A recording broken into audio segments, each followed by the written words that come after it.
It's a wonderful year, it's a wonderful date, and the family's here to celebrate. Oh, it's fine to be known as great, great, great. I'm 104 today.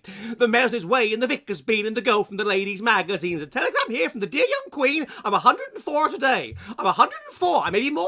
There was nobody left who was kept the score. I was just a girl. Remember well the first Trafalgar Day? Surrounded by my kith and kin. I'm waiting for the party to begin. The table's full of din, din, din, so get those damn reporters in and tell him I owe it all to Jim. I'm 104 today. Hello, hello, hello, and welcome to this edition of the Jolly Heretic. Now, isn't it amazing to think that in the 1950s, when Flanders and Swan wrote that song, they could refer to the dear young Queen. And the dear young Queen, very sadly, has departed. And I have been asked if I might give my feelings on the issue of the Queen's parting and what she means to me, and that I propose to do. But before doing that, a quick word from our sponsor. Before we start, I'd just like to say a word about our sponsor, and that is Atlas VPN. Now, here's the situation, chaps. We are all truth seekers here at the Jolly Heretic Public House. We all want to know the truth about the world, and the only way we can do that is if we get lots of different perspectives, lots of alternative perspectives. And we are in a situation where we cannot get that. The internet is censored, everything is censored, and we literally cannot get the other side with regards to certain important events that are happening in the world because of the way that they censor the internet. So the only thing to do, as far as I'm concerned, is to use a VPN. And Atlas VPN is currently running a huge discount. It means you can get a 3-month subscription for just $1.83 a month, plus 3 months for free, with a 30-day money-back guarantee. And so time is running out, so it's worth looking into, really. There's lots and lots of benefits to this. Not only is that you've got that deal, but you can unlock your favourite content from all over the world. You know, shows from Friends or whatever it is you like using Atlas VPN. You can keep your Google searches private. They make sure that your results aren't tracked and so forth. You can stop ads and malware. It's more than just a VPN. It blocks malicious links and ads and so forth, and it notifies you when someone's trying to steal your data. And you can save money online. It notifies you of the best deals, and it can protect unlimited devices. So it seems to be a jolly good idea. And as I say, they've currently got this campaign where it's just $1.83 a month. So, you know, it's worth thinking about. $1.83 a month for a 3-year subscription, plus 3 months for free with a 30-day money-back guarantee. Time is running out, so, you know, it's certainly worth looking into. So as a person that is in favour of the truth and wants as much, as many different perspectives as possible and is finding these blocked by our current system, I think getting a VPN is worth doing. And as far as I can see, Atlas VPN is where it's at, chaps. Okay, back to the video. So, the Queen.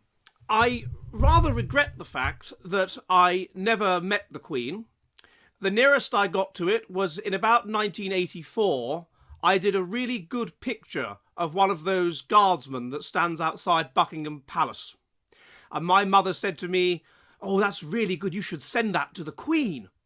I was very excited, so we sent it to the Queen. And eventually we got a letter back from one of her ladies-in-waiting, the Countess of something or other. These days you probably get a letter back from some person whose sole job is to answer letters to the Queen. But those days, from the lady-in-waiting, the Countess of something, saying, "Oh, Her Majesty is very grateful for the picture, and she's asked me to pass on to you how happy she is and how thankful she is for it," of course. Of course, it was nonsense. But it made me feel very good when I was 4 years old. The second opportunity was when I was at Durham University. It must have been about April or May 2002, and she came to Durham. And I remember that her car drove right in front of me, right past me, with the Royal Standard on the front of the car. And I fine. And then I couldn't be bothered to wait in the market square. It took so long for her to manifest that I just couldn't be buggered and went home. And then when the people that had waited came back, they were so excited. They were so excited. We saw her. They were so excited to have seen the Queen. I did know some people that knew the Queen. My Auntie Ethel, my great auntie, her son was in charge of rugby union in the UK. And on that basis, he used to get invited to garden parties. And he used to take his mother with him, who was a widow. And so she met the Queen a number of times, and again, there was the comment that she was so friendly and she made you feel that you were really wanted and that she was really interested in you. And also, I was friends with a lady who was the mayor of Merton, and she met the Queen in her capacity as mayor of Merton and sat next to her for an hour or so at a dinner and informed me what a lovely, kind, inquisitive, funny, lady she was. So generally, then, the view of the Queen is positive as an individual. But I think that I'm more interested in the Queen in terms of what she represents, and the monarchy in terms of what it represents, what it means. Because I've done a lot of research on this, and I've looked at this in a lot of videos, this idea that certain nations survive in the battle of group selection with other nations. And what are the nations that survive? They are nations that are high in positive and negative ethnocentrism. And what is it then that those have in common? It is that they sanctify nationalism. They sanctify positive and negative ethnocentrism as the will of God or the will of the gods. And they render their political leaders essentially semi-divine. They say that the gods have placed these political leaders, the Queen or the King or whatever, in place, and therefore they are not to be questioned, and they are to be in a way worshipped, and they act almost as living gods that hold the nation together and hold together the nation's sense of eternity. There is nothing eternal about the Finnish president or the Finnish presidency. He is a political figure, but there is something. It's difficult to put it in other words. There is something eternal and therefore central to nationalism and of religious value about the monarchy. There is this idea that the monarchy reaches back into English history, such a long way that it's back to a time when nobody can remember any different. It is a constant connection with the past. It is a constant connection with a kind of before time, a kind of romantic before time, which is almost nebulous, almost like how the Greeks, the classical Greeks, saw Troy as this semi-divine before time. And it connects us back into that, and it sanctifies, therefore, the system of national identity as something eternal, as something you don't question, as something that gives a kind of eternal meaning to your life. And the monarchy is symbolic of that, and the Queen as a person then becomes symbolic of that kind of relationship with history. The idea that we as English people are not individuals. We are but members of a great chain that stretches all the way back to the time of the Saxons, when the Saxons invaded England and made it their own. And that the monarchy, the Queen, is directly descended from Cerdic, King of Wessex, who in the 500s, she is directly descended from, so all of us probably, but she is directly descended from this person and has inherited from this person that mantle of kinship. And so it brings into its own this idea that you have in many successful ethnocentric societies, that you don't think about yourself, you think about the good of the group. You worship ancestors because the ancestors are the reason why you are here, the reason why you exist, the reason why your group hasn't been destroyed by another group. And you instill the future generations with the values of those ancestors, such that your life is not about being happy. It's not about being happy with yourself or having a sense of contentment or anything like that. It's about taking the values that allow a civilization and a people, your kin, your eternally sanctified, special, divinely inspired group, your people. It's taking those ideas and passing them on to their successors so that hopefully the English people last forever. And so you sanctify Englishness, and you have this connection within the nature of England all the way back deep into history. this religious connection to a before time, to a kind of pagan time, which we can barely and dimly remember, and we've always had the monarchy, and so we've always had various strands of this family in charge, and therefore their presence as the head of state, is this relationship with something eternal, with something unchanging, with something mysterium tremendum et fascinans, with something that kind of sacred. And we know deep down that it isn't. I mean, we know deep down that these are just people and so on. But there's something mesmerizing about it. There's something like when a person prays or is hypnotized or whatever, they can enter an alternative state, and this religious experience, something like that, which can motivate them and can allow them to get through life and be more successful in life. We know that religiousness correlates with being more successful. It correlates with fertility, it correlates with happiness, it correlates with mental and physical health, and so on.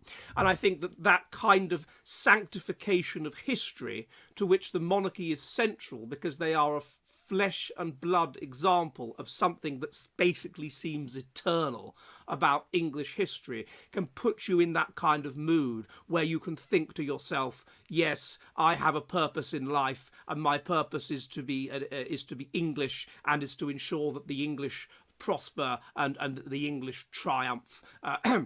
One realm of races for, and that the English go on forever, and that the monarch symbolizes all of that, because the monarch is personally part of a chain that goes all the way back over 1,500 years into the dim past, where the Dark Ages, from which we emerged, where records are unclear.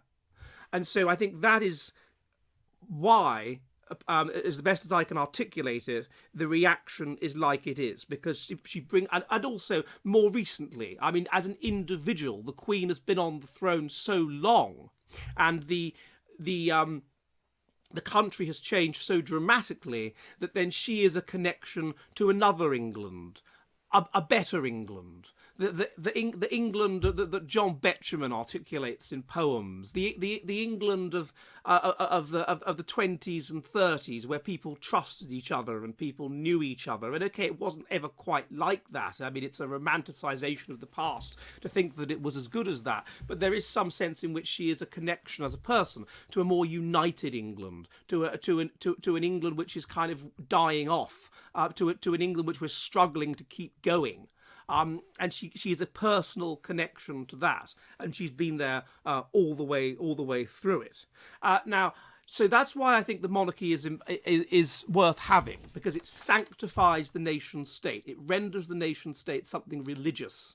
It renders the nation state something that has a link, a physical link, an embodied link to a kind of dim and distant past, and it kind of sanctifies in that sense the notion of ancestor worship and a worship of history and a worship of our own people. And we know that is something which more successful groups do. They sanctify themselves, they sanctify their ancestors as brilliant and as outsiders as something else. In addition, an obvious benefit to the monarchy, I mean, it's been set out by Thomas Hobbes, that if you have a ruling class can become disconnected from the people. People can go into the parliament in order to enrich themselves. They might not align with the people. They might make out like bandits while they have a brief period in power.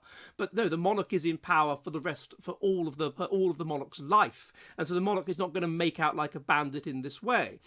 If the nation fails, then the monarch is absolutely going to fail and be overthrown. So the monarch has a reason to behave him or herself and to look after the interests of the nation. Being the monarch is a religious position, a religiously sanctified position. And so the monarch will genuinely believe, and I think the Queen genuinely believed, that it is God's will that she must act in the interests of her people. The monarch can be given wise counsel in secrecy. This cannot happen in an assembly. Rhetoric can trump reason in an assembly. You have many people, you have more opportunities for leaks. The monarch will be long-term, and therefore it can do things long-term, whereas an assembly will be short-termist. An assembly can disagree out of the wrong reasons, for envy or whatever, but a monarch can't really do that. A monarch will have a few flatterers, an assembly of 600 people will have hundreds of flatterers, so therefore that's another problem. So the assembly is kind of a permanent infant king. There's always intrigue, there's always ambitious people trying to get power, whereas the monarch gives you a sort of stability.